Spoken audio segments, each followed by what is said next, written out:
at i-correct kung nakikita natin na sila ay naliligaw ng landas.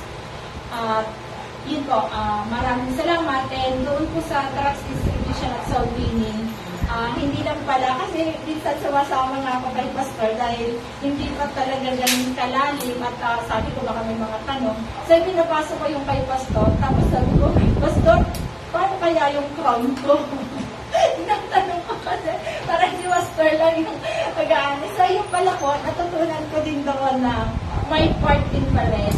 Kumbaga meron pa rin crowd. Yung, kumbaga, basta maging daan tayo para masharean yung ating kapwa. Malaking bagay din yon. So meron tinatawag na caterpillar, cocoon, butterfly. So tinitingnan ko, andun yung mga states na pinagdaanan ko talaga. So, salamat sa Panginoon. I know na lalago pa ako lalo dito. Yung sinasabi ko na si Pastor ay napakahaba ng pasensya. Darating din ako doon.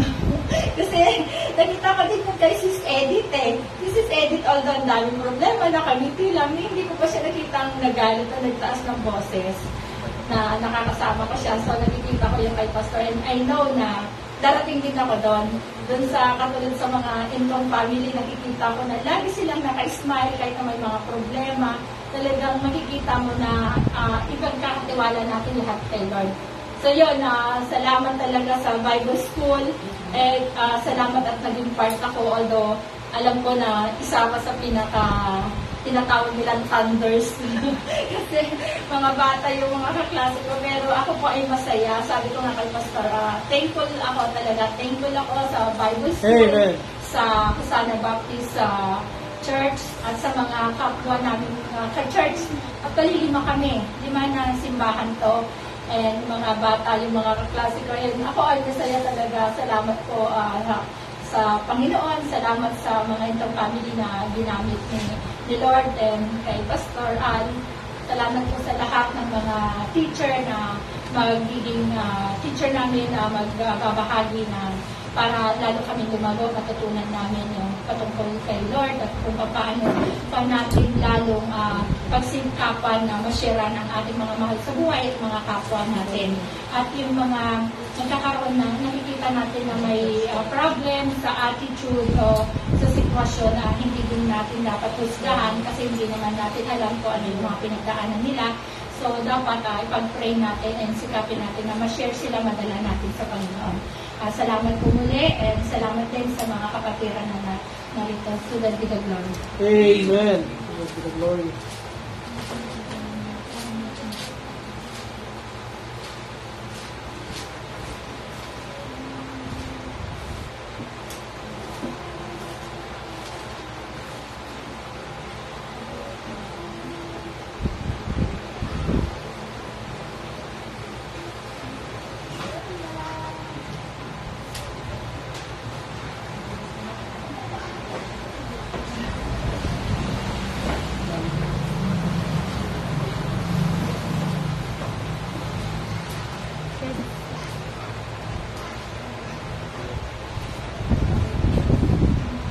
Okay, salamat is God for the testimony. And sa ating po next part, for a special number po, tayo po ay makakapakinig ng isang special na pagdaranghal. At ito po ay nanggagaling kay Pastor Al.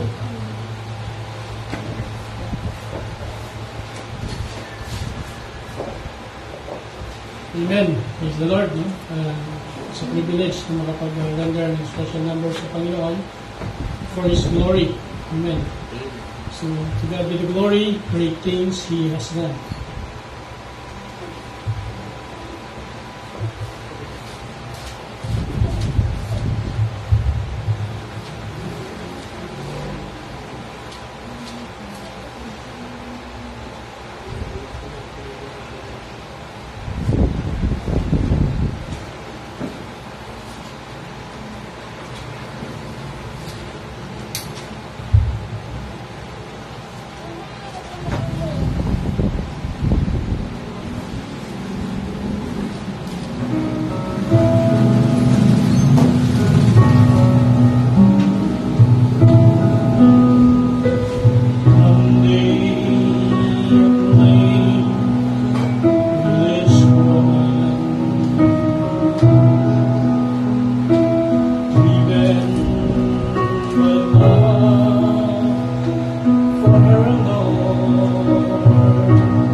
was broken and split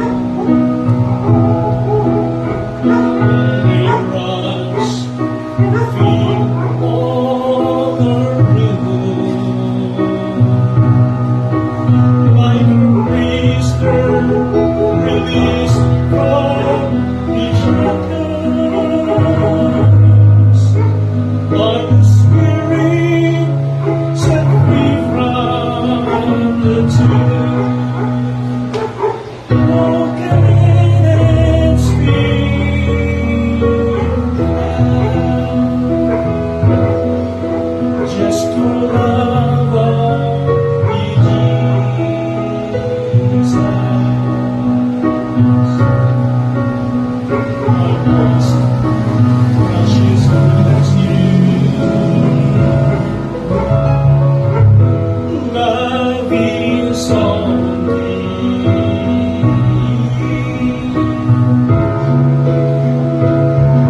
broken and spilled out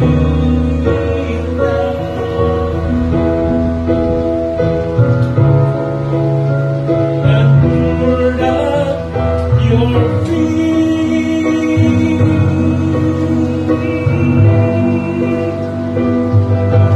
In sweet abandon, let me be spilled out and used up for thee.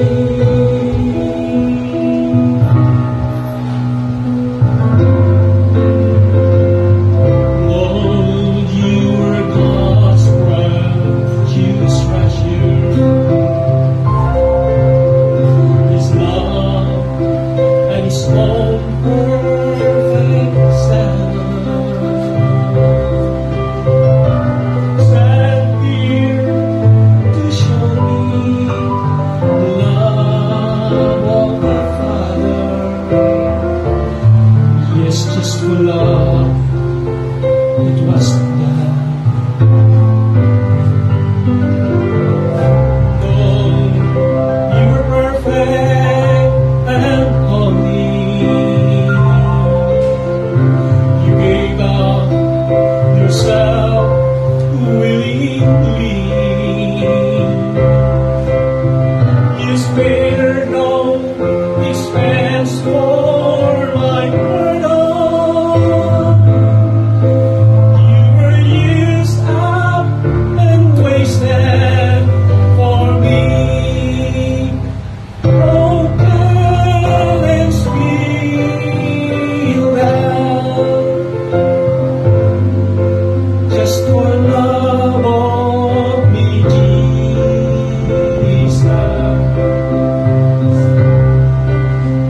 God's most precious treasure.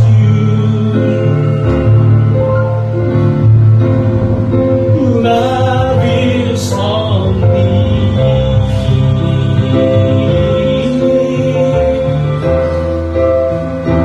Broken and spilled out and poured at my feet.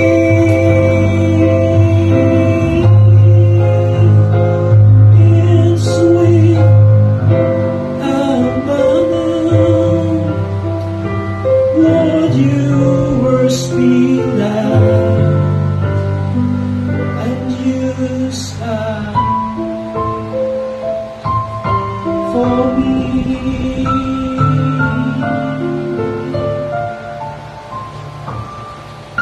In sweet abandon, let me be spilled out and used up for thee.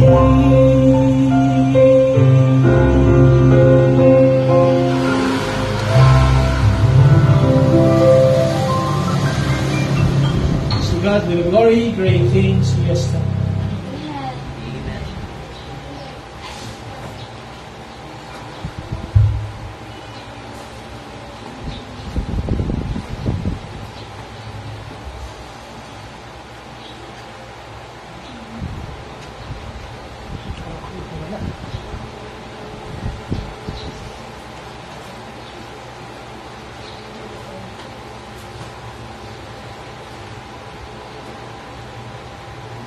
Okay, maraming salamat po, Pastor, for that special number. And praise God for the singing. And para po sa ating next part, let's all prepare ourselves for the listening of the message. And it will be delivered to us. Walang iba kundi ating buting Pastor Al.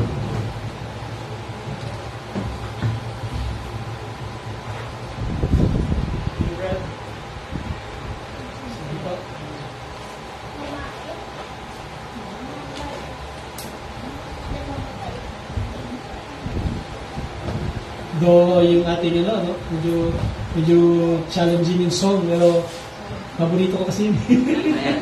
Isang gusto ko yun. Broken and Spilled Out ang title ng Steve Wynn. At kumbaga talagang parang yung unang ano doon, yung unang mention doon ay yung jar na lalagayan ng perfume nung isang babae, no, na siya ay nagpatira pa sa paanan ng Panginoon, at yung jar na yun ay puno ng perfume, mamahaling perfume, at katumbas nun ay mamahaling treasure na mayroon siya, but she poured out the treasure, that perfume for the Lord. So broken and spilled out. And then, ang ating Panginoon, ang ating Panginoong Diyos, ang ating Panginoong Jesucristo, He is a treasure of the Father, the only begotten Son, but He was broken and spilled out para sa ating kasalanan. Dinurog, no? Talagang sinakripisyo siya para sa atin. No? So, yun yung pinaka-message ng song. And let us, ganun din tayo, let us be broken and be spilled out for our God, for the Lord. No? Parang tatlong hati yung awitin na yun. Napakagandang awitin. So, nga lang talagang challenging lang awitin. But purihin ang Panginoon, kahit na ganun ay importante sa atin yung mensahe ng awitin. Amen? And yun ay para sa Panginoon, for His glory. Right, mga kapatid, I would like to invite you sa ating pong pag-aaral ngayong umaga sa aklat ng Ephesians. No? So, tayo po ay dumako sa book of Ephesians.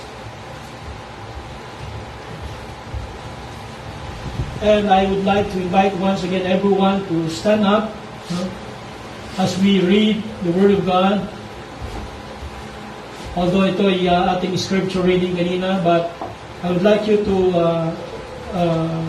follow, in as I read, ay inyo na lang sundan ako.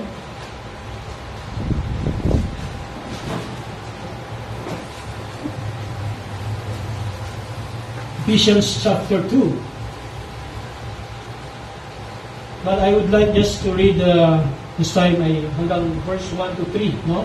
So nandiyan na kayo mga kapatid, Ephesians chapter 2 verse 1 to 3. Okay. And you hath He quickened who were dead in trespasses and sins, wherein in time past ye walked according to the course of this world, according to the prince of the power of the air, the spirit that now worketh in the children of disobedience, among whom also we all had our conversation in time past, in the lust of our flesh, fulfilling the desires of the flesh and of the mind, and were by nature the children of wrath, even as others. May the Lord bless the reading of His Word. Pakakaupo na po kayo mga kapatid. I've entitled our message this morning as Breaking the Chains, Standing Firm in Christ, from the book of Ephesians. You know, the book of Ephesians is one of the Pauline epistles. Tinatawag natin Pauline epistles. Ibig sabihin, ito po ay panulat, writings. Ibig sabihin ng epistles ay writings. No? So, writings of Apostle Paul And it is believed to have been written while Paul is in prison. Nung siya po ay nakakulong. At ito ay sa Rome around AD 60 to 62. The city of Ephesus, sapagkat ito ay binigay ni Apostle Paul as a letter to the Ephesians, to the believers in the city of Ephesus. During the time, the city of Ephesus is located in the Roman province of Asia Minor. Sa panahon natin, mga kapatid, ito po ngayon ay Turkey, Asia Minor. So, that time, ang buong Israel, kasama na rin ng city of Ephesus, is under the Roman Empire. So the audience of the book of Ephesians is primarily ang pinapatungkulan ng letter na ito ni Apostle Paul na ginawa niya habang siya ay nasa kulungan. Ang pinapatungkulan niya rito ay ang mga believers, the Christian community in Ephesus. So primarily, Christians in the city of Ephesus. And by extension, other nearby Christian communities. The Christian community in Ephesus was made up of both Jews and Gentiles. Binubuo ito ng pareho ng mga Hintil at ng mga Hudyo. No? Ito pong Ephesian address ay mayroong mga iba't ibang theological or practical matters relevant to the Christian community during that time.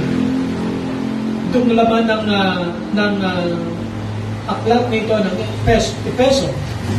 At ang ini-emphasize dito ay yung salvation by grace through faith. Di ba nandito Ephesians 2:8 and 9?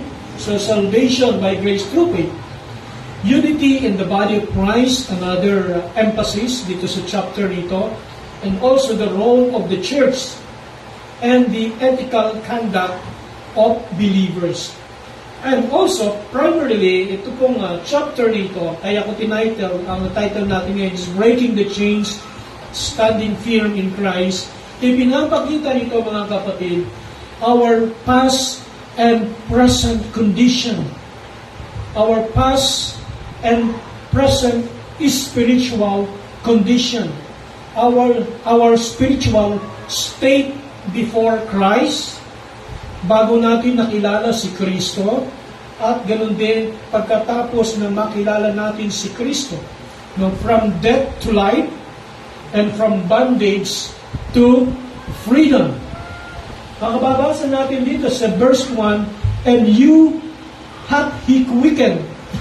Sa ibang translation yan, mga kapatid, kayo na mga binuhay, no, mula sa pagiging patay. Nung una, sa Tagalog translation, nung una, time past, itinuring kayong mga patay ng Diyos, who were dead in trespasses and sins. Patay. Mga kapatid, yun yung unang ating kondisyon. That is our spiritual state before Christ. We are dead in trespasses and sins. Kaya bakit ano ba yung pinagkaiba ng trespasses and sins? Hindi ba parehas lang yung sin? No? Yung trespasses kasi, yes, kasalanan yung mga kapatid. Pero pag sinabi mong trespasses, ito po ay tumutukoy sa specific violation. No? For example, nagbigay ng rule, nagbigay ng law ang Panginoon. No?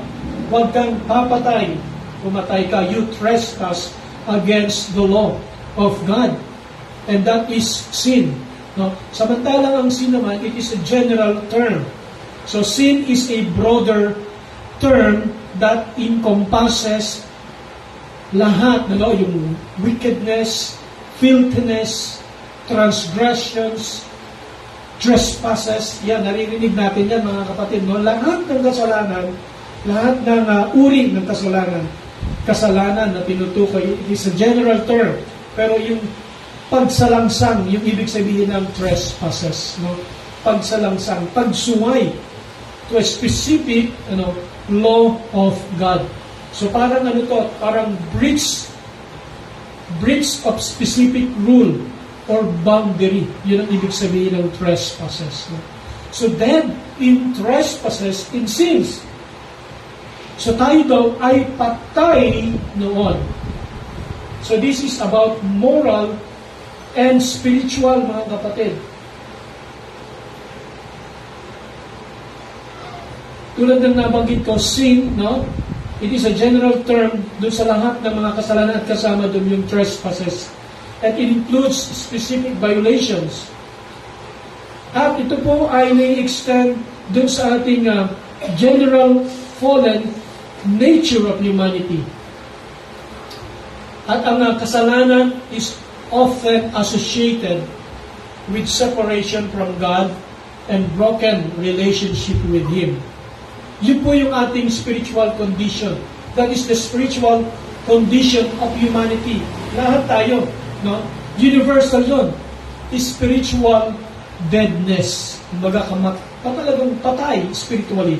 Bagamat buhay na makikita mong gumagalaw, kumakain ng pizza, di ba? Pero patay yun spiritually. Yun ang kalagayan natin sa harapan ng ating Panginoon. This is a spiritual condition. A lifeless. Ano ba yung itsura ng lifeless?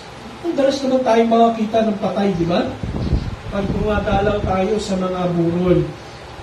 So nakakakita rin tayo ng mga patay na halaman, patay na puno. Anong itsura, di ba? Walang magandang anyo, walang buhay.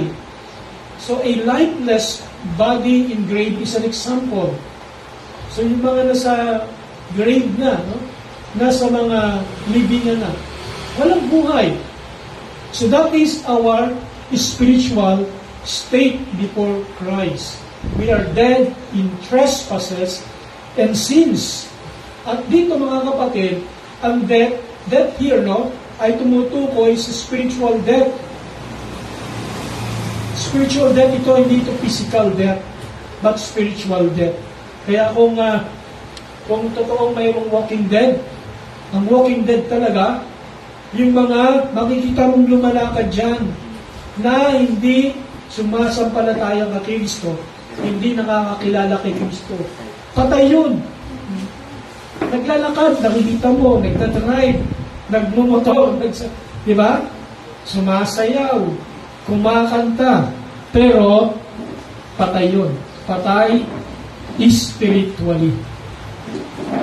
Yun ang kalagayan natin. No? At dahil patay, separated from God from the very beginning, yun ang sinful nature natin. No? Sinful nature. At dahil doon, we are enabled. Wala tayong kakayahan to save ourselves. Diba? Kaya bang buhayin ng patay yung sarili niya? Hindi, diba? He cannot make himself alive pag patay na siya. Diba? So, ganun ang kalagayan natin spiritually. We are separated from God. We are dead in trespasses and sins. Yun ang sinasabi rito sa Ephesians chapter 2, mga kapatid. And you have He quickened who were dead in trespass and sins. Kayo ng mga binuhay na noon ay mga patay sa pagsalangsang at sa kasalanan. Yun ang kalagayan natin. No? Makikita rin natin, we walk according to the course of this world. Wherein in time past, no? Sa mga nakalipas, nagdaang panahon, you walk according to the course of this world. Ano ibig sabihin according to the walk of this world? To the course of this world. Sa ibang translation, according to the age of this world. Yung phrase po dyan na according to the age of this world or according to the course of this world, ito po ay contrast. It is a spiritual realm sa sanlibutan na ito kung saan contrast, kabaliktaran sa spiritual realm sa langit. Kung buhay sa langit, patay sa lupa.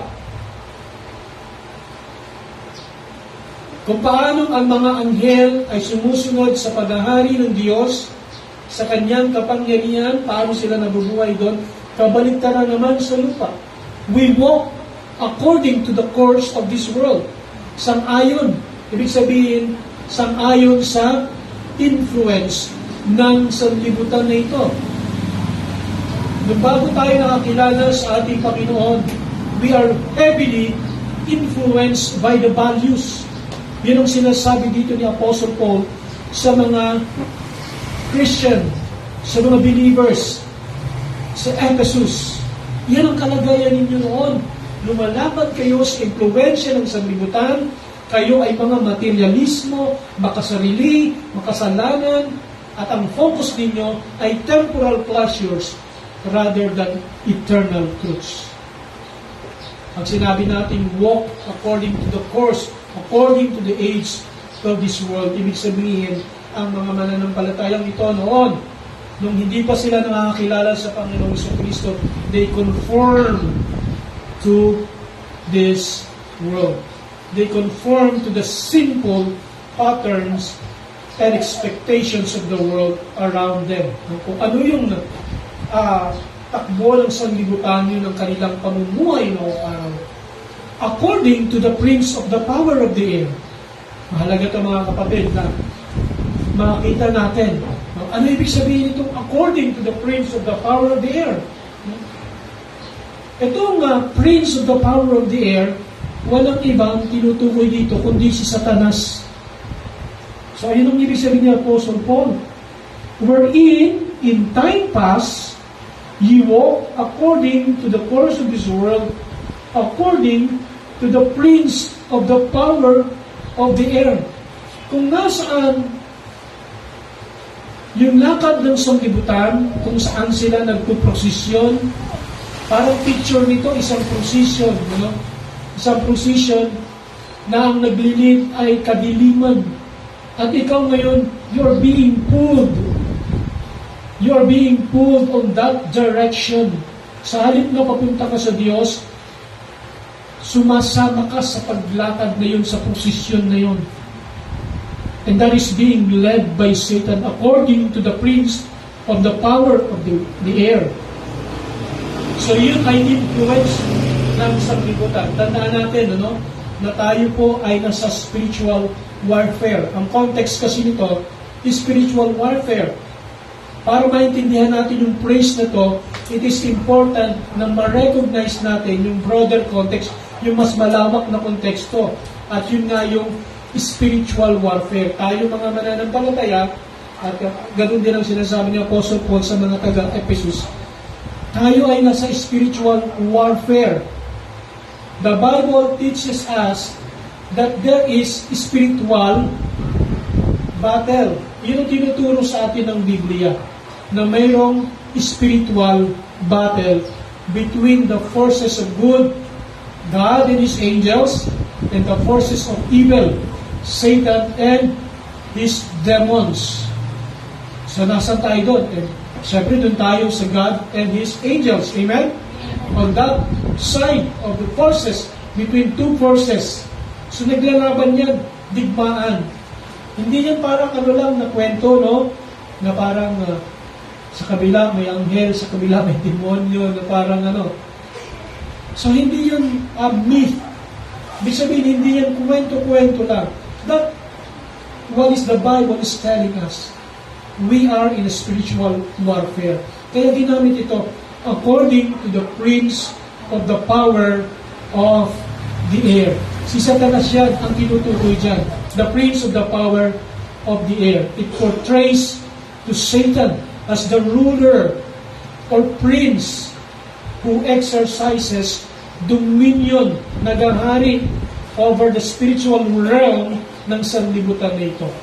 Sa Earth's atmosphere, Nariyan. Hindi natin nakikita. May mga evil spirits. Hindi natin nakikita. Nariyan ang mga demons. And maybe they're listening right now. Mga kapatid, They may be watching right now, yung mga demons. So the term power of the air suggests a sphere. Also, it also suggests that it is a sphere of influence and authority over the spiritual realm. Ito mga evil spirit, ito yung kumikilos na hindi alam ng tao na sila po ay nagiging alipin, nalululong sa bisyo, yung mga pagkakasino, yung pagsusugal. There is a presence of evil spirits there. Yung mga nag-aaway, nagkakagulo, no, there is a presence of evil spirit. Sa mga iba't ibang lugar na kung saan laganap yung addiction, no, pag pumunta ka sa beer house, there is the presence of evil spirit. Ganun yun, mga kapatid. Yun ang ibig sabihin dito. Sphere of influence and authority over the spiritual realm. Pero syempre, hindi yun nakikita, hindi natin yun nalalaman. That behind that, no, ay mayroong masamang spirito, mayroong evil. Satan is working on them. Naalala ko yung hinugot sa dilig na palabas, no? Nakapanood mo yan. Kung napanood mo yung hinugot sa dilig, there is a battle talaga. And that is spiritual battle. Hindi mo malalaman na yung pala yung spiritual battle kung hindi ka spiritually filled by the Spirit of God. No? So hindi mo alam na yung pupunta ka doon sa lugar na yun, parang sagipin yung kaibigan mo na inaalipin ng kulto. Nasa daan ka, masisiraan ang sasakyan. Mababangga yung sasakyan. Not knowing, akala natin normal lang, no? That is work of the evil spirits. That is work of the devils. They also pray. Alam niyo ba yun, mga kapatid? They also pray. Nananalangin din yun sila. Bumubulong din yan sila. At ang gusto nila, mapahamak ang mga mananampalataya. So, nangyayari yun, mga kapatid. Para sa atin, parang na-aksidente, di ba? Parang gano'n lang eh. Ang lang mga tao na aksidente, nagkaroon ng aksidente. But they do not know that is work of the evil spirits. That is work of Satan. So, as believers, bilang mananampalataya, dapat maintindihan natin na mayroong spiritual battle. And ito yung kalagayan ng mga hindi pa nakakilala sa ating Panginoong Kristo. Ito yung ina-address ni Apostle Paul sa Ephesian believers, mga kapatid. Kayo noon, namumuhay kayo according to the prince of the power of the air. Ibig sabihin, namumuhay kayo ayon sa impluensya, ayon sa control ni Satanas. Yun ang ibig niyang sabihin. Kaya nga, kung ang pamumuhay niyo noon ay ganoon din, nagre-rebelde kayo, you oppose God. Sapagkat yun ang ultimate goal ni Satanas, to oppose God. Napag-aralan natin noong nakaraan, to actually, di ba, to exalt himself at palitan ang Diyos. Satan is the ultimate adversary of God, and he seeks to lead people away from God's truth and righteousness. Yun ang gusto niya, malayo kayo sa katotohanan at sa katwiran.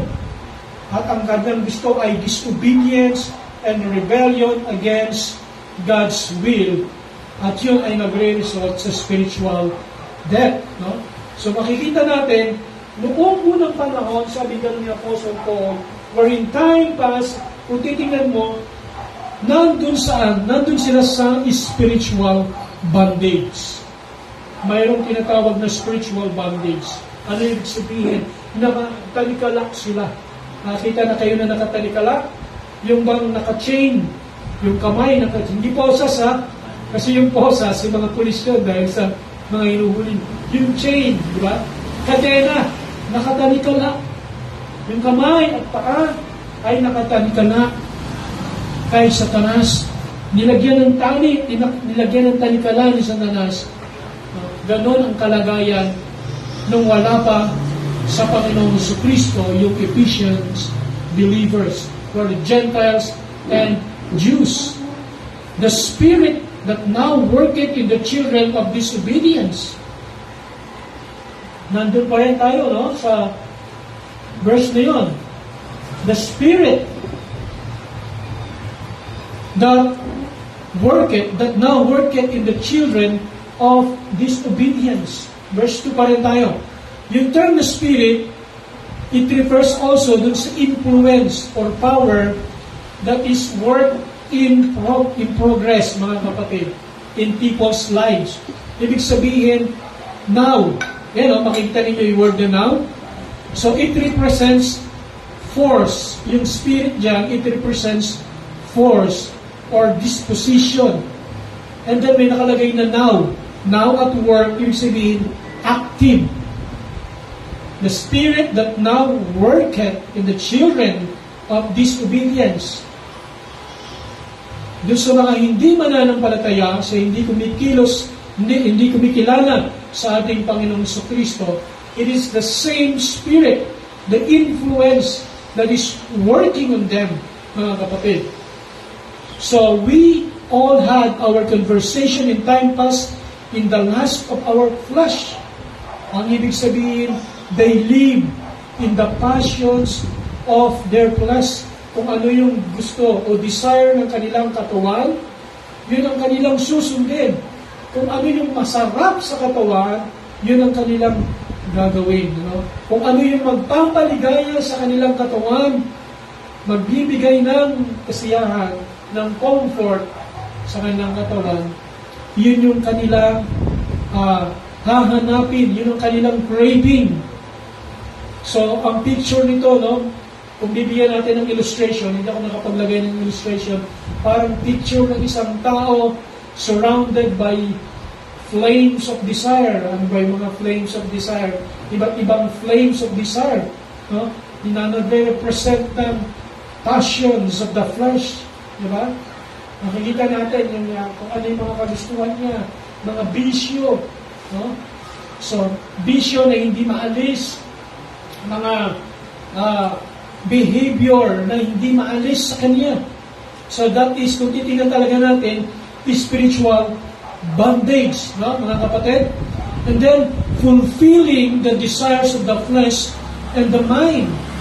So kanina, sinabi ko yung parang ang picture nito, no?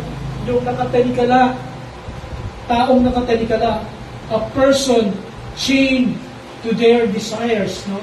Parang yung kamay mo, nakatalikala nung kadena. Yung kadena na yun yung mga fleshly desires. Fleshly desires yung nakatali sa'yo, pati sa paa mo. Yun, tinutukoy dito. And by nature, the children of wrath, even as others. Take note of the word by nature. Ang ibig sabihin, mga kapatid, so it indicates na yung condition of being children of wrath is inherent. Anong ibig sabihin? Pag pinanganak, nung pinanganak sila, ay pinanganak na silang may presence of sin, isang makasalanan. By nature, children of wrath. Pag sinabing children of wrath, alam niyo ibig sabihin ng mga kapatid? Ang ibig sabihin, pinanganak ka na may hatol ng Diyos sa'yo. Ibig sabihin, pinanganak ka, nakatakda ka ng hatulan. Ang puwag ng Diyos, ang galit ng Diyos, ay nasa sa'yo na. Ibig sabihin, you are bound to hell. You are bound to judgment. You are condemned nung pinanganak ka. Yun ang kalagayan ng mga Ephesian believers nung wala pa sila sa Panginoong Jesucristo. Ganun din po sa atin, mga kapatid. Sapagkat ang Diyos ay galit sa kasalanan at ang tao nga ay nahulog sa kasalanan. So by nature, we became children of wrath. No?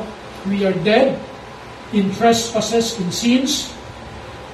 When before Christ, when hindi pa natin nakilala si Kristo, we walk according to the course of this world, according to the prince of the power of the air, si Satan, the spirit that now worketh in the children of disobedience. At ang sinusunod natin ay lust of the flesh. Pinupulfill natin yung desires of the flesh and of our mind. By nature, the children of wrath. Yun ang kalagayan natin, even as others. Yun ang kalagayan natin, mga kapatid. No? But, thanks be unto God for the richness of His grace, mga kapatid. Sa kasaganaan ng Kanyang biyaya, sa pamagitan ng ating Panginoong Jesucristo, tayo ngayon, kung dati tayong patay, dati tayong alipin, ngayon tayo ay buhay sa ating Panginoong Jesucristo, and we have now the freedom. Verse 4, but God, who is rich in mercy, for His great love, wherewith He loved us. Ito yung spiritual state natin ngayon sa Panginoong Jesucristo. We are loved. Amen? We are loved by God. And then, even when we were dead in sins, have quickened us. Amen. He quickened us, ibig sabihin, He made us alive. Binuhay tayo. Yan ngayon ang kalagayan natin. Have quickened us together with Christ. By grace, you have been saved. Sa biyaya tayo ngayon ay nangaligtas. Another, He raised us up together. Verse 6, and hath raised us up together. Another, and made us sit together in heavenly places in Christ Jesus. Hindi lamang tayong binuhay na kasama niya. Kasama pa tayo, mauupo. Amen? Made us sit together. That in the ages to come, He might show or shew the exceeding riches of His grace and in His kindness towards us through Christ Jesus. That is the ultimate goal, mga kapatid. That in the ages to come, He might show the exceeding riches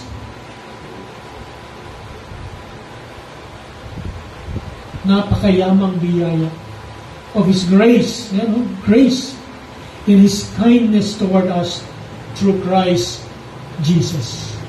Kaya nga sabi ng verse 8, for by grace are ye saved through faith, and that not of yourselves. Sa pamamagitan ng biyaya, kayo'y nangaligtas.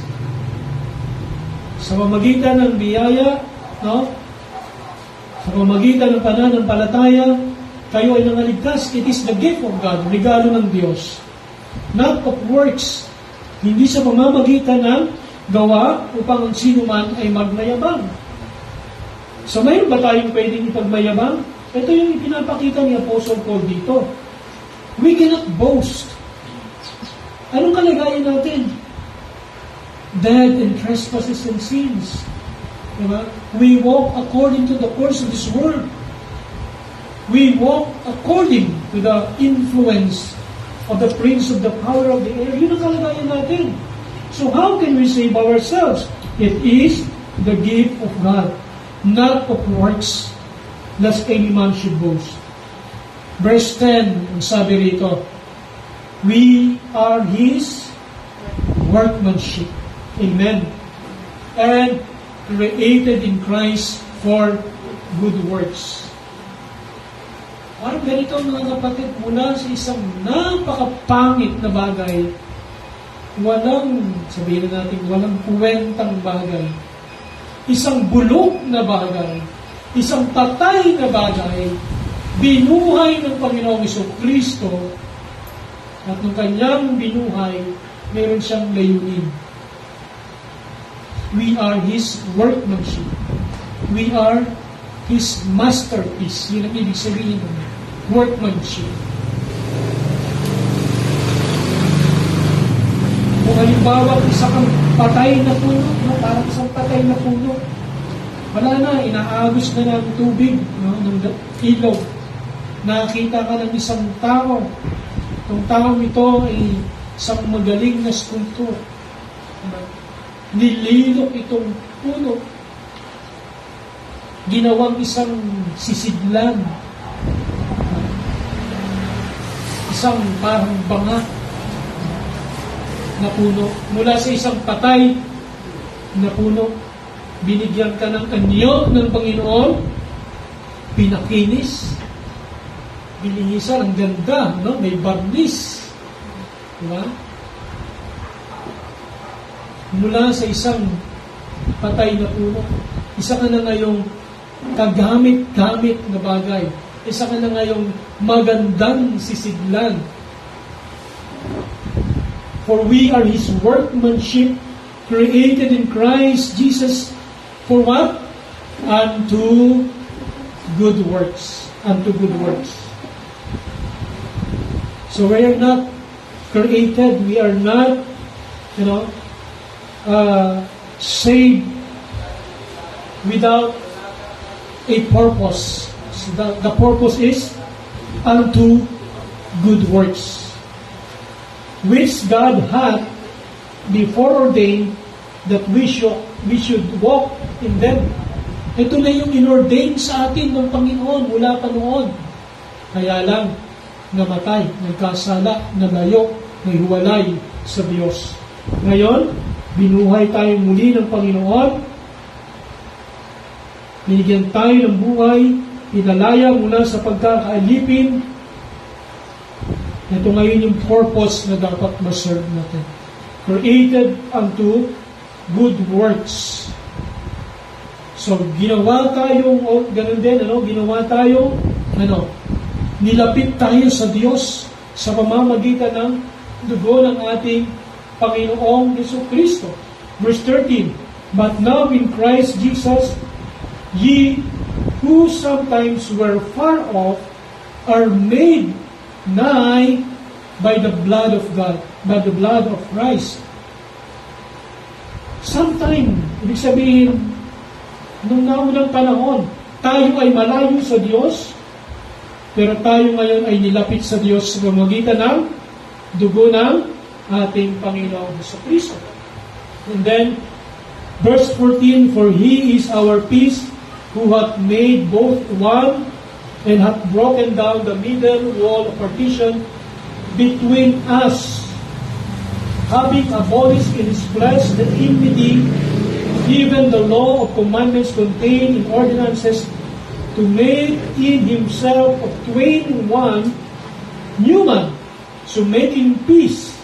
Verse 16, and that He might reconcile both unto God in one body by the cross, having slain the enmity thereby, we are reconciled to God. Tayo ay pinagkasundo na sa ating Panginoong Jesucristo. Yun ang sinasabi ng Apostle Paul sa Ephesians believers. Pinagkasundo na kayo ng Panginoong Jesucristo, ng Panginoon, sa Diyos sa pamamagitan ng ating Panginoong Jesucristo. Kaya ang sabi doon sa Galatians chapter 5, ang sabi ng ating Apostle Paul, pinalaya tayo ni Kristo sa ilalim ng kautusan. Galatians chapter 5 verse 1, pinalaya tayo ni Kristo sa ilalim ng kautusan. Kaya, ito ngayon ang challenge sa atin. Manindigan kayo sa pananampalataya nyo at huwag na kayong magpaalipin muli. We are in the bondage of sin. Dati tayong patay, binuhay, we are in the bondage of sin. Now we are free. Binigyan tayo ng freedom ng Panginoon. Pinalaya na tayo ng ating Panginoong Jesucristo. Pinalaya tayo ni Kristo sa ilalim ng kautusan. Anong sabi sa atin? Kaya manindigan kayo. Stand firm. Yun ang ibig sabihin na manindigan. Kaya yung title ng ating message, Stand Firm in Christ. Manindigan kayo sa pananampalataya nyo at huwag na kayong magpaalipin muli. Di ba? Kung talagang tayo kinikilala natin yung ating kalagayan noon, katulad ng pinapaliwanag ni Apostol Pablo sa mga taga-Epeso, tayo rin, ganun din ang kalagayan natin. Tandaan natin na ito ay para sa lahat ng mga believers. Ang audience ni Apostle Paul is both Gentiles and Jews. Hindi lamang Hudyo, hindi lamang Gentiles, both Jews and Gentiles. Kasama tayo doon, mga kapatid. Kung tayo ay pinalaya na ng ating Panginoong Kristo, let's stand firm. Amen? Manindigan tayo sa pananampalataya natin. Huwag na tayong, sabi nga magpaalipin muli.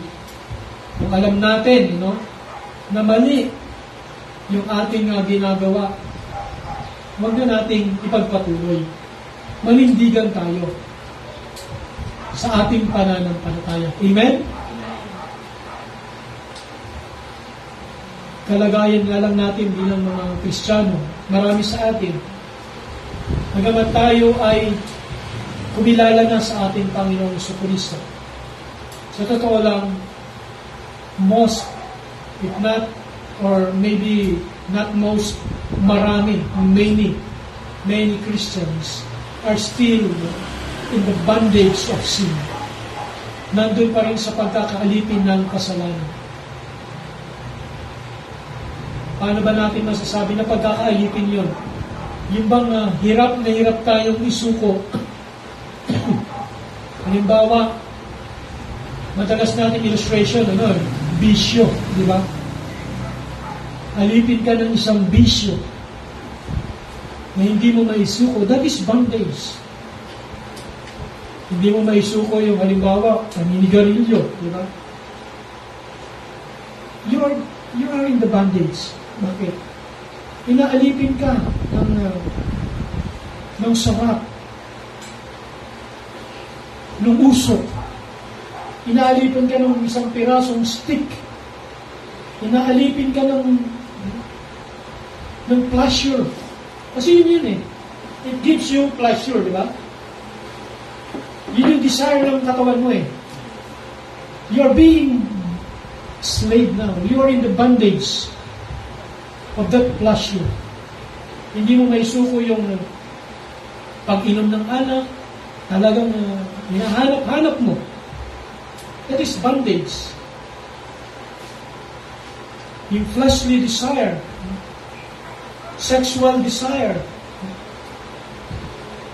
that is magiging alipin, mga kapatid.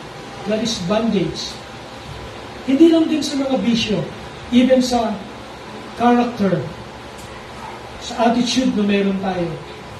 So, tayo yung higit kanino man ang nakakaalam, May mga Christians na alipin pa rin ng bitterness.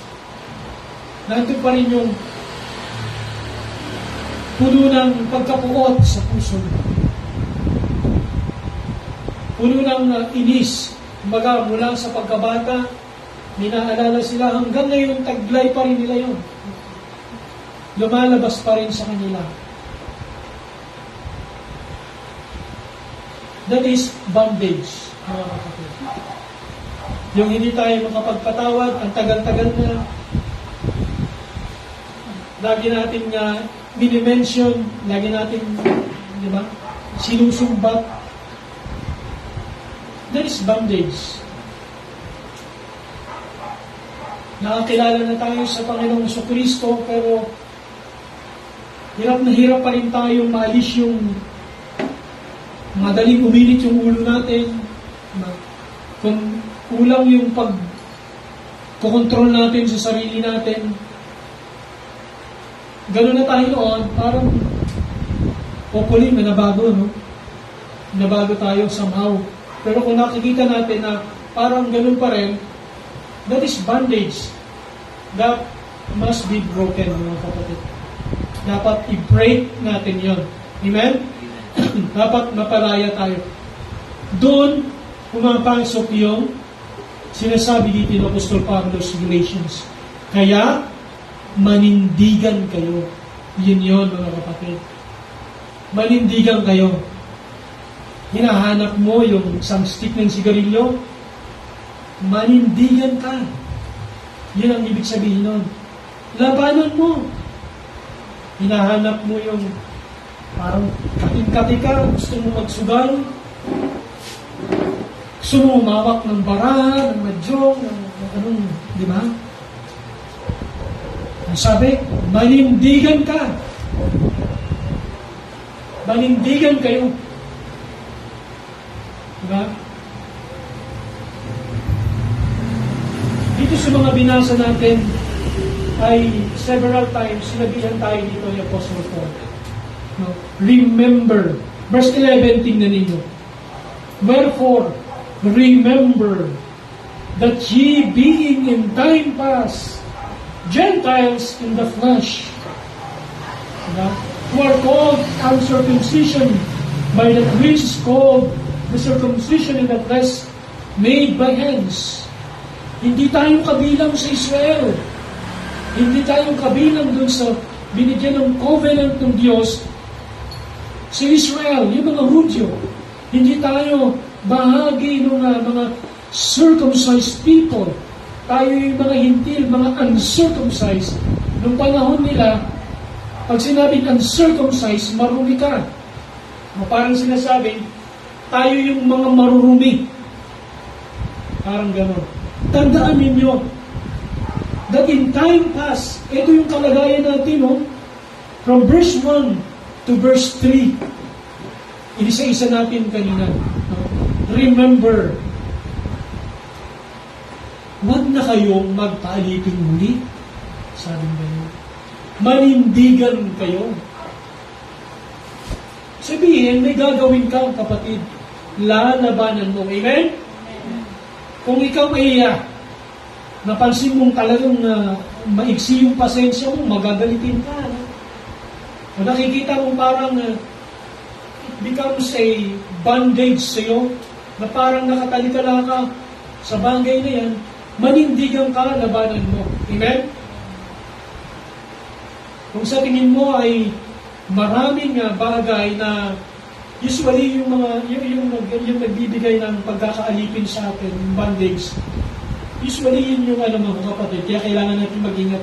Usually yun yung nagbibigay ng comfort sa atin. Kung saan tayo nagbibigay ng comfort, yun usually. At madalas, habitual. Diba? Habitual. Kung halimbawa, ikaw yung palamura, no? Palamurang tao. Konting lang, magmumura ka, konting lang. Kahit sa pagkikwento, masayang kwento, malungkot na kwento, galit na kwento, may mura. No? That is bondage. No? Yan ay pagkakaalipin. Kailangan maalis yung bandage niya. No? Yung talikala na yon, yung kadena na yon ng pagiging palamura, kailangan ay matanggal. No? Hindi maganda yun kasi cursing yan, di ba? Cursing. Hindi nalulugod ang Panginoon doon. Kung ikaw yung taong mainggitin, no? O kaya may mga taong pala pintas, no? Pintasero, pintasera. So, mga ganun. Kung sa tingin mo, itong behavior nito, itong character nito, napapansin mo, lagi kang ganun. Habitual ka. So that is bondage, mga kapatid. Lagi mong ginagawa. That is bondage. And it gives you comfort. It gives you pleasures. That is bondage. At madalas din, bukod sa comfort, pleasure, habitual, kapag yung parang yun na, yung binibigyan mo lagi ng panahon. Na hindi mo na nabibigyan ng panahon yung ibang bagay. Parang doon na nabubuhos yung panahon mo. It becomes bondage. Parang pagkaalipin yun, mga kapatid. Parang nakakadena ka.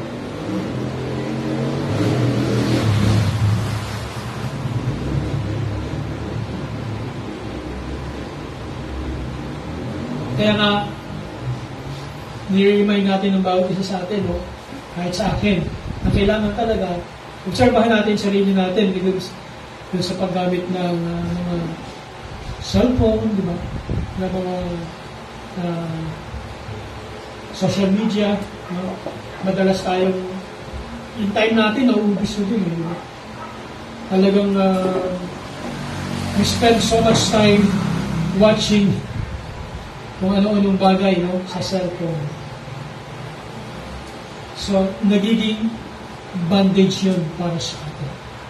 So, manindigan tayo, mga kapatid. Hindi na tayo katulad nung dati. No, hindi na tayo patay, tayo ngayon ay mga buhay na. Pinalaya na tayo ng ating Panginoong Jesucristo sa ilalim ng kautusan. Kaya dapat manindigan tayo. We must stand firm sa ating pananampalataya at huwag na tayong magpaalipin muli. Amen? Mga aktivista, ang sigaw nila, di ba? Freedom, di ba? Kalayaan. Kalayaan sa diktadorya, kalayaan sa mga kung ano-anong, di ba? Yun ang mga aktivista. Mga kabataan, ganoon din. Gusto, freedom. Pinalaya na tayo ni Kristo. Gusto niyo ng freedom? Pinalaya na tayo ng Panginoon sa Kristo. Alam niyo, yung freedom na gusto ng iba, kung titingnan ninyo, hindi yung freedom na binigay ni Kristo, no? Ang gusto nila yung magawa yung gusto nila. Yun. Sila yung masunod. Yun naman talaga yun, eh. Kaya nga, kahit na sinong presidente maupo dyan, laging may sisigaw dyan, di ba? Laging mayroong hindi makakontento. Kasi syempre, ang gusto nila, yung sa kailangan masusunod. Yun yung freedom na gusto nila. Ganun yung gusto ng mga kabataan ngayon. Yung freedom na yun. Na yung gagawin nila kung ano yung gusto nila. Kung ano yung desire ng gusto nila. Huwag mo akong kontrolin. Parang kapag ka pinagsabihan mo, parang pag sinuway mo, parang pangongontrol yun sa kanila. Parang tinatanggalan mo sila ng freedom, ng kalayaan. Ganun. Kaya kung ano yung gawin ng anak, gusto ng ibang anak, huwag mong pakialaman, magulang. Parang ganun. Naalala kong muli sino nga yun? Si mother ni Andre, si IC. No? Si IC kasi, parang parent niya kung saan school, kapag naging principal. No? Si Andre, naging estudyante rin namin. Si Andre, si IC, dating sex bomb dancer, na naging Christian. No? So ngayon, yung anak niya, si Andre, bagamat nung nag-aaral pa siya, na-observe ko na rin na malamya. Pero hindi ko alam na ngayon, parang nag-ano na siya, talagang reveal, no? And then, nag-drug artist na siya. No? Yun ang ayaw ni IC, na maging drug artist siya. So, yung kanyang pamumuhay bilang isang homosexual ay ayaw suportahan ni IC. Pero mahal niya siyempre, anak niya yun, di ba? So yun nga, nag-post siya at na-bust siya, no, ng maraming tao. Tapos meron pa ako nakita, ikinumpara pa siya doon sa isang ama na tuwang-tuwa na yung anak niya ay babakla-bakla. Tapos siya daw ay, ang tawag sa kanya, yung homophobic ba yun? Ang tawag sa kanya, may IC, tinawag siyang homophobic. Hinatulan siya. Parang inaano niya, ginajudge niya, dinidiscriminate niya yung kanyang anak. So yung gusto ng mga kabataan ngayon, di ba? Yung freedom na magawa nila yung kagustuhan nila. Manindigan tayo, mga kapatid.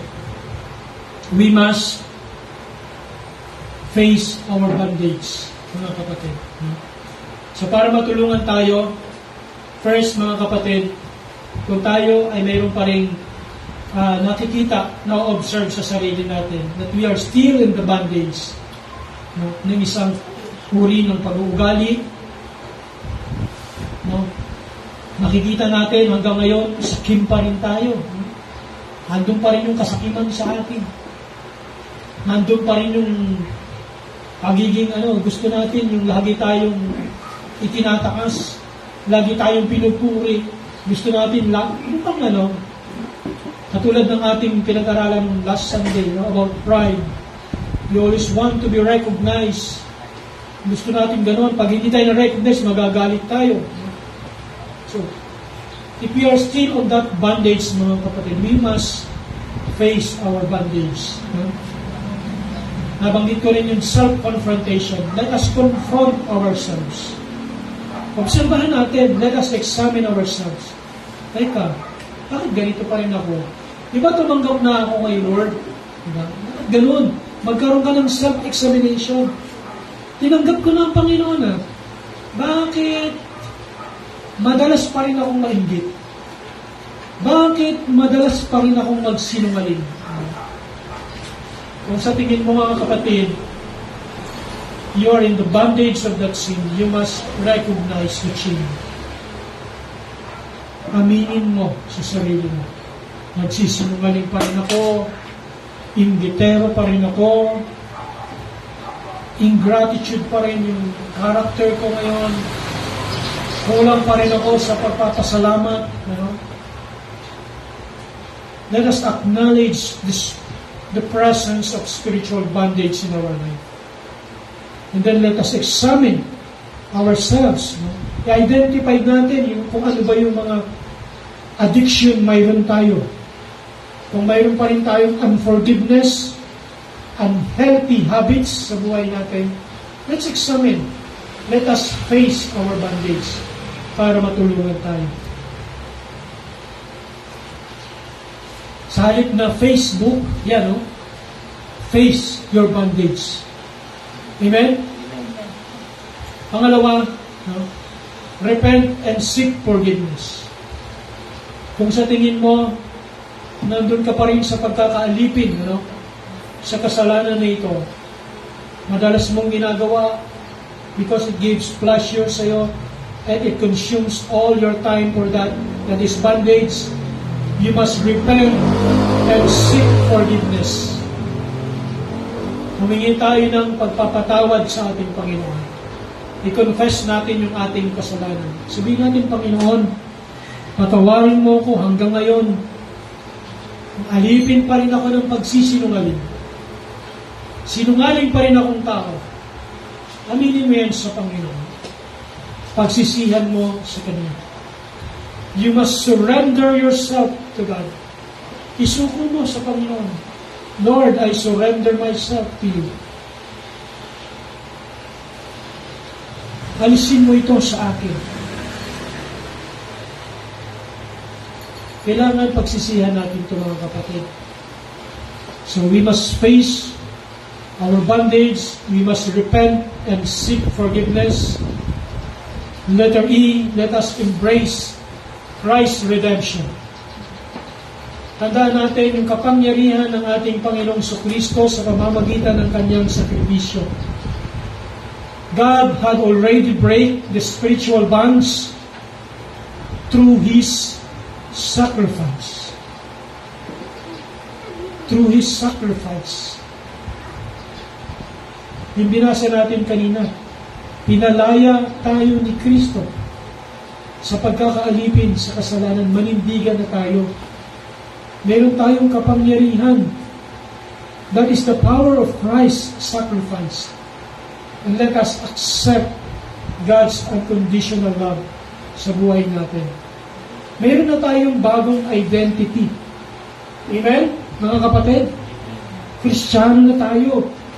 Yun nga lang kasi, madalas na natin ginagamit yung word na Christian at hindi lang tayo yung Christian. Marami na rin Christian. So, mas mainam, tayo ay mga pinalaya na ni Kristo mula sa kasalanan. Mayroon na tayong bagong identity. Romans 8:16. Ang sabi doon, the Spirit itself beareth witness with our spirit that we are the children of God. Anak na tayo ng Diyos. Kanina, sa Ephesians 2, we are what? No? The children of disobedience. The children of wrath. Dito, ang Espiritu ng Diyos na nagsasabi sa ating Espiritu, tayo ay mga anak na ng Diyos. We must embrace that. Na tayo ay anak ng Diyos. Amen? Alam niyo yung ibang mga anak, mga ibang individual, they're very proud kung kanino sila anak. Anak ako. Ni ganito, ni ganyan. He is my father. He is my mother. That is embracing yung kanyang pinagmulan. Yung kanyang magulang. Hindi yung parang ikinahihiya yung mga magulang. Nakakita na kayo ng mga ganon, mga kabataan, parang nahihiya ipakilala yung kanilang nanay, tatay. Malungkot yun, ano? Tayo po ay mga anak na ng Diyos. And we must embrace that. Diba? Ay, anak na ako ng Diyos. Ang anak ng Diyos, hindi sakim. Ang anak ng Diyos, hindi nagtatanim ng galit. Ang anak ng Diyos ay hindi palamura. Ang anak ng Diyos, ganun. You embrace Christ's redemption. Amen? Yun ang bago nating identity, mga kapatid, as children of God. We must embrace our new identity. And then, last, engage in spiritual renewal. We must continue to renew our mind. But be ye transformed, sabi nga nun sa Romans 12:2, by the renewing of your mind. The word renewing, progressive, active, ongoing, yan ang ibig sabihin. Renewing. So tuloy-tuloy, renew your mind. Yan ang ibig sabihin. Hindi yung renew your mind, nung naging Kristiyano ka, you have the mindset to renew your mind and then nawala na yun. Hindi ganon. Every day, dapat we renew our mind, our thought. We must take a leap of faith. Dapat mayroon tayo, humakbang tayo ng may pananampalataya, mga kapatid, by renewing our mind. And then, we must walk in the Spirit. We must rely on the Holy Spirit's guidance. Galatians 5:16. Kaya, ang instruction din ni Apostle Paul, quench not the Spirit of God. Alam niyo kung bakit? Tayo, as Christians, we have the Spirit of God. Ngayon, kunwari, nakapagsinungaling tayo. Di ba? Hindi nakapagsinungaling tayo. The Spirit of God will speak to us. Nararamdaman niyo yan? Nararanasan niyo yan? Prince, nagsinungaling ka. Hindi tama yan. Nalulungkot yung banal na Espiritu. If you don't have that conviction, if you don't have that work of the Holy Spirit sa buhay mo, you have to examine yourself, mga kapatid. Bakit? Dapat mayroon kang ganyang conviction. Dapat may pangungusap ang banal na Espiritu sa iyo. Kapag ka parang ang laya-laya mo na gumagawa ng kasalanan, wala kang takot at hindi nangungusap sa iyo ang banal na Espiritu, that is a sign of danger. Kailangan examine mo yung sarili mo. So we must walk in the Spirit. We must rely on the Holy Spirit's guidance. So pag kinausap na tayo ng Panginoon, nakagawa tayo ng pagkakamali ng kasalanan, humingi na tayo ng tawad. Amen? At i-renew natin yung ating mind. So mga kapatid, to help us, dahil Ganun nga ang kalagayan natin mga Kristiyano. Although, pinakita na sa atin yung ating past and present condition, but in reality, ay nakakaranas pa rin tayo, no, ng pagkakaalipin sa ibang bagay, sa maraming bagay because of the influence of the world. Yun ang gawin natin mga kapatid. Let us face our bondage. Let us repent and seek forgiveness. Let us embrace Christ's redemption and engage in spiritual renewal. Kaya mahalaga na tuloy-tuloy tayong nag-aaral ng salita ng Diyos. Mahalaga na tayo laging nagpipray. Mahalaga na tayo laging nagsisimba. No, mga kapatid? Lagi tayong nagsisimba. That is engaging in spiritual renewal. Hindi mo naman maririnig ang preaching sa mga, di ba? Kalsada lang. Iba yung preaching doon. It's more of salvation. At pagka nagkataon lang na mayroong nangangaral, pero kung preaching, pangangaral ng salita ng Diyos sa Iglesia ng Panginoon. Amen? Amen. We must engage in spiritual renewal. Engage natin ang ating sarili. Huwag natin ilayo sa halip na nilalayo natin sarili natin. Ilapit natin ang ating sarili para makalaya tayo sa mga bondage ng kasalanan. Dapat mawala yung mga tanikala ng kasalanan sa ating buhay.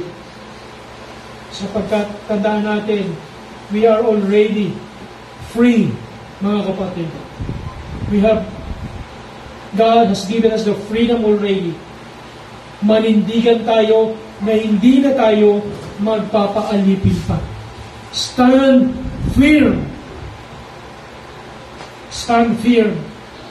Tumayo tayo na may paninindigan na hindi na tayo mapapaalipin ng kahit na isang stick. Hindi na tayo mapapaalipin ni San Miguel. Amen?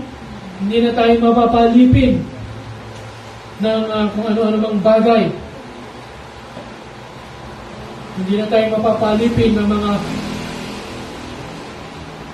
iba't ibang negative behavior. Hindi na tayo papayag na maalipin ni Satanas. Amen? Amen. We are free already. We must embrace that freedom. So ito mga kapatid, to be free, face your bondage, pagsisihan ng kasalanan, confront natin sarili natin, and then seek repentance and forgiveness from the Lord, and embrace His redemption. Let us remember, nakalagay dito sa Bible, sa verse 11, remember our former state. Alalahanin natin ang dati nating kalagayan, and engage spiritual renewal. Our Heavenly Father, we come before your holy presence once again in the name of our Lord and Savior Jesus Christ, who has given us the freedom through His blood that was shed on the cross. Panginoon, we are reminded by your word to stand firm, na manindigan, na hindi na magpapaalipin kanino man o sa anumang uri ng impluensya ng sanglibutan, ni Satanas, ng kanyang mga demonyo, at ng anumang kasalanan. Hindi na kami dapat magpaalipin pa, Panginoon. Sa halip, O Diyos, ay embrace namin, Panginoon, ang aming new identity bilang mga anak niyo, as children of God. We are your children, Panginoon. At dapat i-embrace namin ito, Panginoon, at dapat makita sa amin ito, O Diyos. O Lord, palayain ninyo bawat isa sa amin, Panginoon, sa kung anumang uri pa ng pagkakaalipin, whatever bondage na mayroon pa sa amin, Panginoon. Spiritual bondage, spiritual worldly influences sa buhay namin. Anumang mga kinikimkim at tinatago pa namin sa aming puso. Mayroon pa kaming galit sa kapwa namin, mayroon pa kaming ngit-ngit, bitterness, alisin po ninyo ito sa amin. Kami palayain ninyo, Panginoon. anumang uri ng kasalanan na paulit-ulit namin ginagawa and nag-i-enjoy pa. And this is bondage, O Lord. Free us, O Lord. Tulungan ninyo kami. Empower ninyo kami through the Holy Spirit. Help us to stand firm, Panginoon. And all other influences sa libutan na ito, anumang mga influences sa libutan ito, palayain ninyo kami, Panginoon. Kayo, O Diyos, ang manugumpay sa buhay namin, Panginoon. Salamat po. Pagpalain niyo po, Panginoon, ang oras nito. Ito pong aming dalangin sa pangalan ng aming Panginoong Jesus. Tayo pong lahat ay tumayo, mga kapatid, at tayo ay dumulog sa ating Panginoon.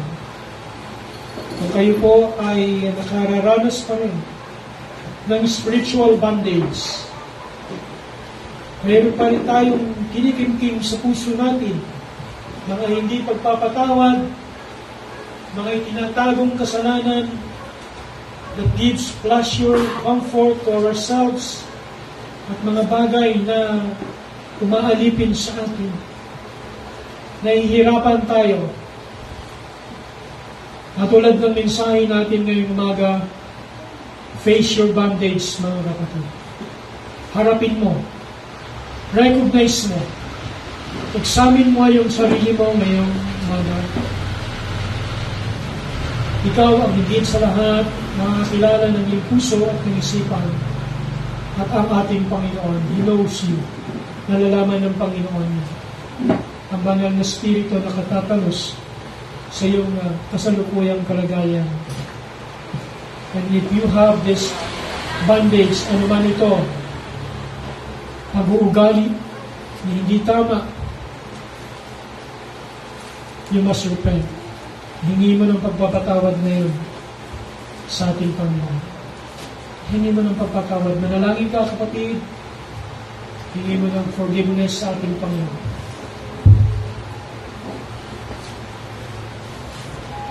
Embrace mo ang ginawa ng Panginoon sa buhay mo, sa buhay natin lahat. And engage mo ang sarili mo sa mga spiritual things that pertains to Jesus, pertains to heaven, pertains to God's kingdom. Ang sa ganun patuloy kang ma-renew. Manalangin tayo.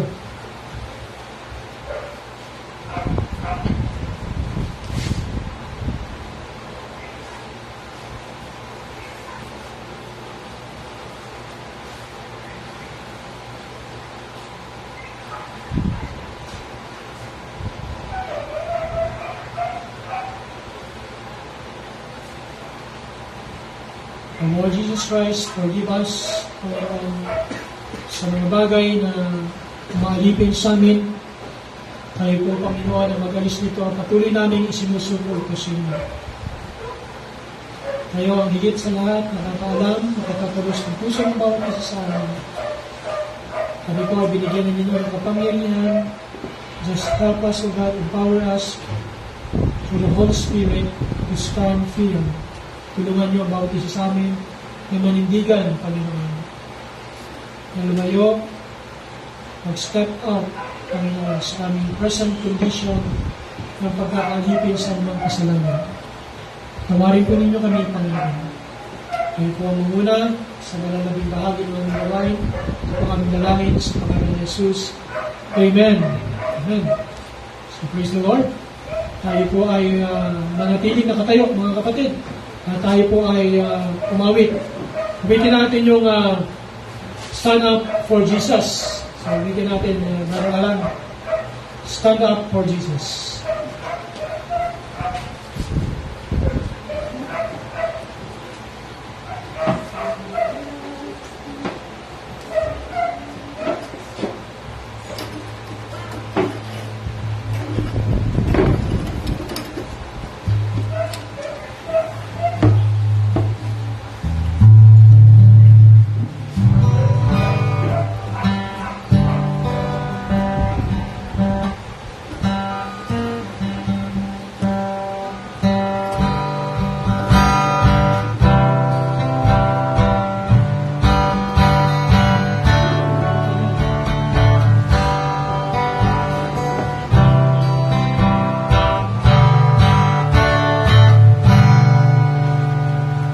Okay, ating pong awitin, Stand Up for Jesus. Stand up for Jesus. Ready? Sing.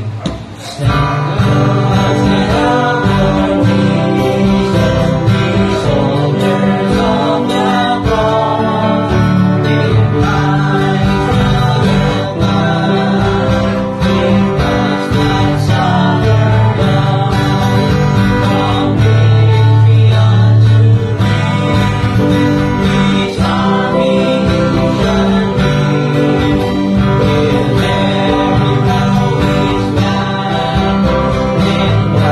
Let us stand up for Jesus, as darkness will not bend. For to the light we come, in whose is glorious strength. We died serving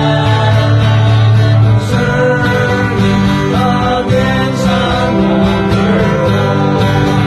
Then God is Christ in vain, and strength will stand alone. Let us stand up for Jesus, and with His strength alone, we are ours to gain. We do not trust your own. Of the gospel high, His peace will come with them. We also agree, and ever walking there. And nothing else for me, His love will stand long. Nothing but better, what is nothing but song.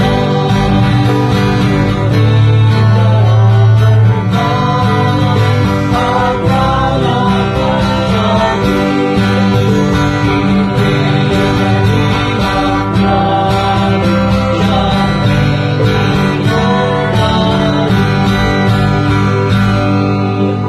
Amen. Purihin ng Panginoon. Let's all be seated.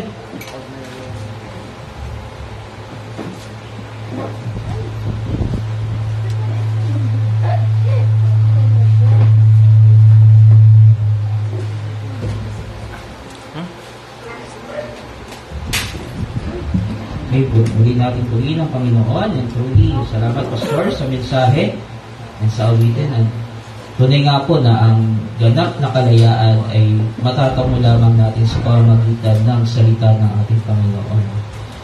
And kung tayo po ay na-bless doon sa mensahe, and atin po itong ipakita through our giving of tithes and offerings sa umagang ito. So gaya po ng sinasabi in 2 Corinthians chapter 9, verse 6, the point is this: whoever sows sparingly will also reap sparingly, and whoever sows bountifully will also reap bountifully.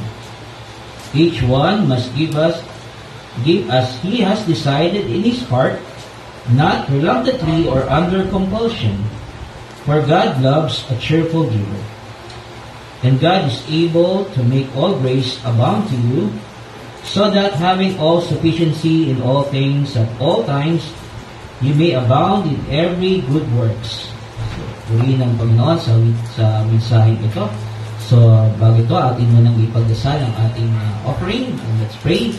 Lord God, our Father, muli kami ay nagpapasalamat sa inyong ganap na pagkakaloob ng katotohanan mula sa inyong mga salita, Panginoon. Truly enough na ang aming kalayaan mula sa bondage ng kasalanan ay magmumula lamang po sa inyo, Panginoon. Dahil po sa inyong pagkakaloob ng aming Panginoong Hesus upang kami ay mawala sa kasalanan. Salamat po dahil dito. And kami ay nagpapasalamat po patuloy sa inyong mga pagbibigay ng inyong blessings sa bawat isa sa mga pamilya ito, maging sa aming buhay na inyong patuloy na pinahihiram, Lord. Ang lahat ng aming kakayahan ay nagmula sa inyo, kaya true enough na nararapat lamang po na kami ay magpasalamat sa inyo at nawa po ang aming munting pagbibigay nito, bigay ng offering ay inyong kasiyahan at inyong pagpalain sa araw na ito upang bilang aming pagpapakita ng aming taos-pusong pasasalamat sa inyong kabutihan ginagawa sa aming buhay. Patuloy po kayong magbigay ng pagpapala sa bawat isa, sa bawat individual, sa bawat pamilya, sa aming mga pangangailangan, maging ito man ay material, spiritual, emotional, sa lahat ng aspeto ng aming buhay po, Panginoon. Amin po itong laging dinudulog sa inyo sapagkat alam namin na kayo lamang po ang higit sa lahat ng nakakaalam ng mga bagay na kailangan namin sa aming buhay. Kaya muli po, kami ay nagpapasalamat at tinataas ang inyong dakilang pangalan sa ngalan ng aming Panginoong Yesus. Amen.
Announcement po kasi.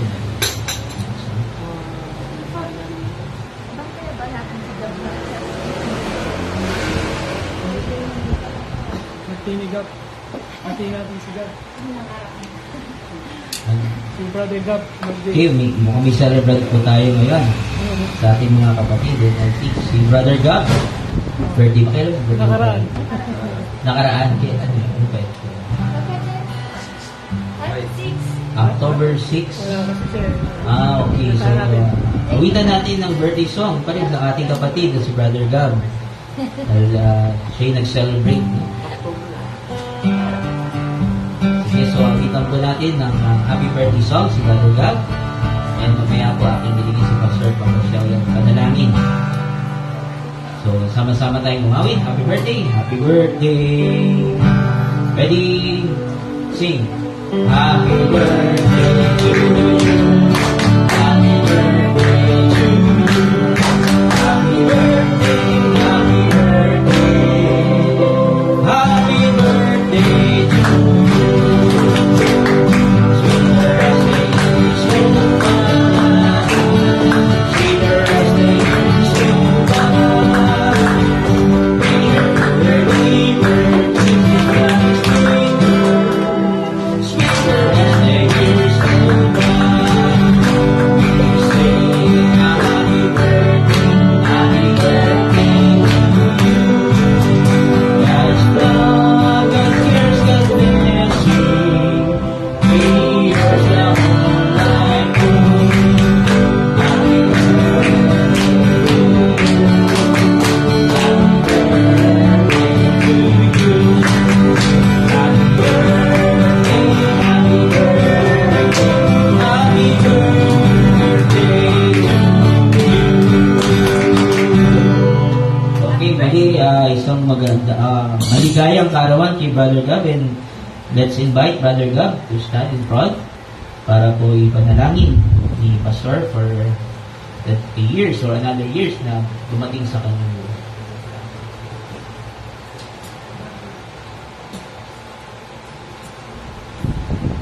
Sige po mga kapatid, let us all stand up and give our blessing.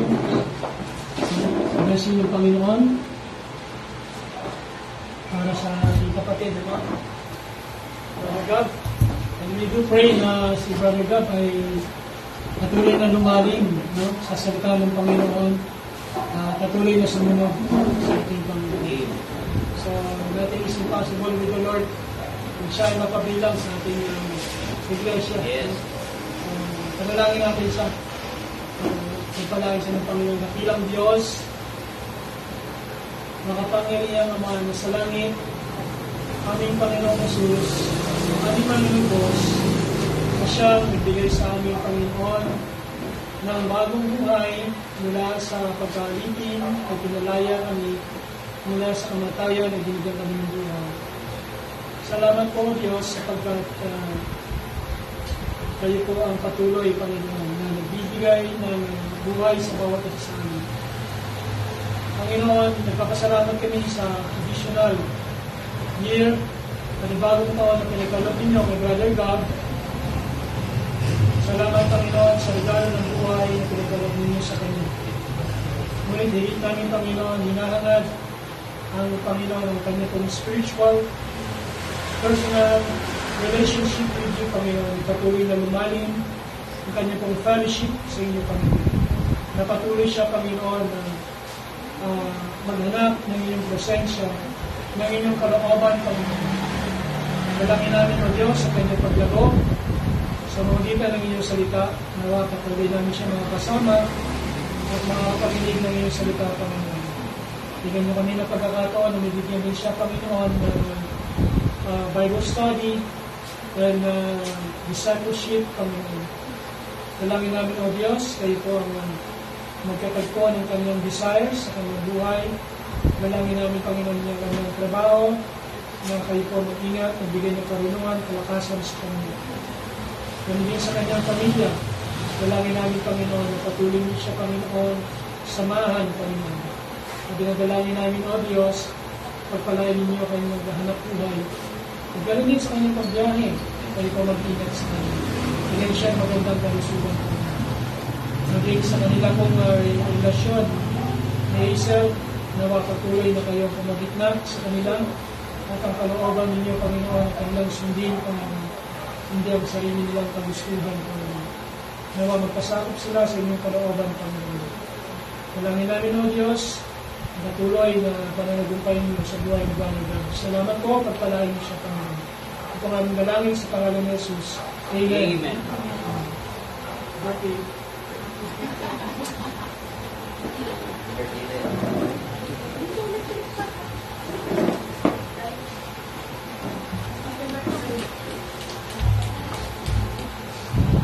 Okay, let's remain standing po for our closing song.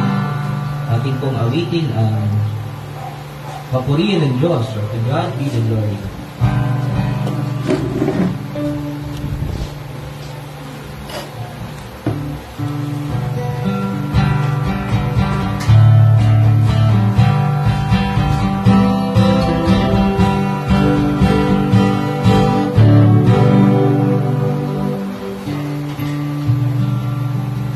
Aming sambahin at purihin ang Diyos. Ready? Sing. Aming sambahin at purihin ang Diyos. Kahit sino ang mananakot, ang buhay ay pinagsabi ng alam. Ito lang nagis ka aking binuksan. Pahuli ka ng Diyos, at sundin siyang buhay.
enjoying the Tagalog song ng To God be the Glory.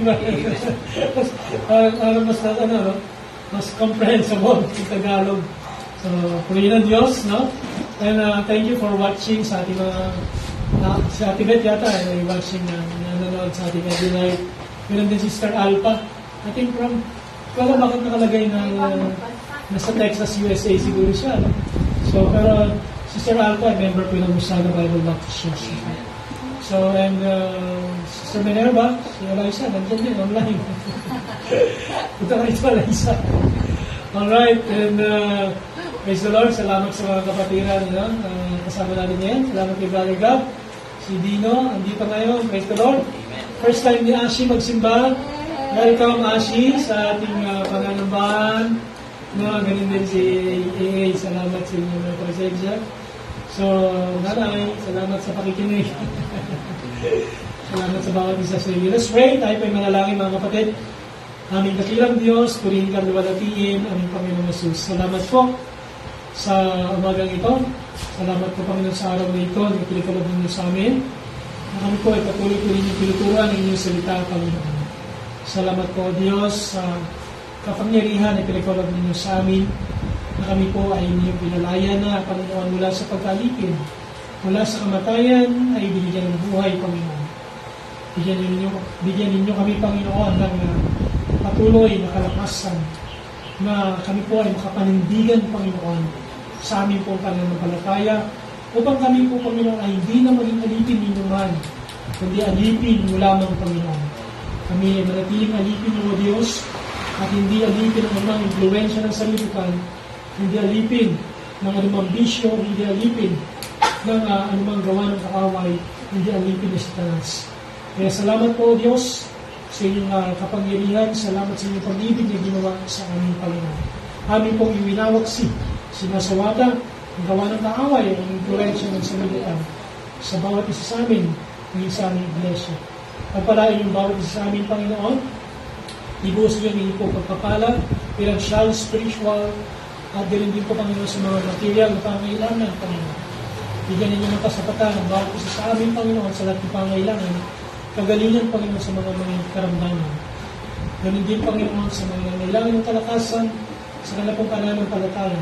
Kayo po, Panginoon, patuloy, Panginoon, na kumatagpo at patuloy na humimok sa kanila, Panginoon.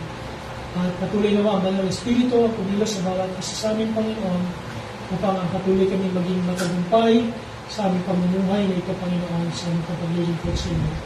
Salamat po, Diyos, pagpalain po bawat isang pamilya narito. Salamat sa mga naka-tune in sa Facebook at pinupuri ka namin naman, bagamat malayo sila, ay nakakapakinig sila pang meron silang opportunity. Salamat sa opportunity rin na ma-extend ang aming ministry sa kanila. Pinupuri ka namin, O Diyos, ito pong aming dalangin sa pangalan ng aming Panginoon Jesus. Amen. To God be the glory, great things, yes.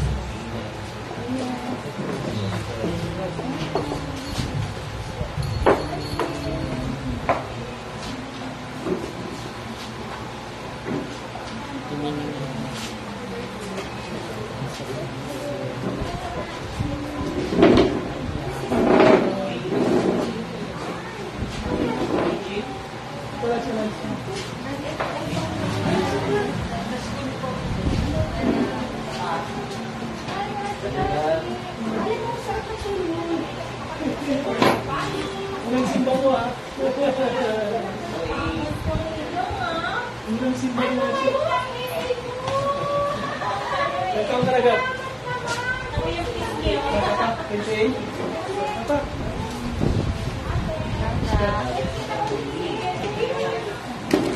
Alam mo, sa kanina,